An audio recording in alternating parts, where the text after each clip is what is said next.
मनोज जरांगे यांनी उपमुख्यमंत्री देवेंद्र फडणवीस यांच्यावर केलेले आरोप असत्य आणि बिनबुडाचे आहेत असं सांगत भाजपा नेते आशिष शेलार यांनी हे आरोप फेटाळले आहेत। मराठा आरक्षणाला सर्वांनीच समर्थन दिलं आहे। सर्व कायदेशीर प्रक्रिया होणं आवश्यक आहे। प्रलंबित विषय चर्चेतून सुटू शकतील असं ते म्हणाले।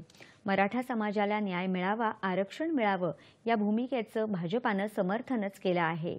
आरक्षणाची मागणी पूर्ण करण्यासाठी सर्व कायदेशीर प्रक्रिया होणं आवश्यक आहे।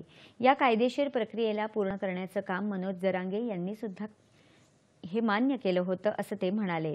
यापूर्वी देवेंद्र फडणवीस मुख्यमंत्री असताना त्यांनी मराठा न्यायिक टिकणारं आरक्षण दिलं होतं। त्यामुळे जरांगे फडणवीस यांच्यावर करत असलेले आरोप वितुष्ट निर्माण करणारे आहेत असं शेलार म्हणाले।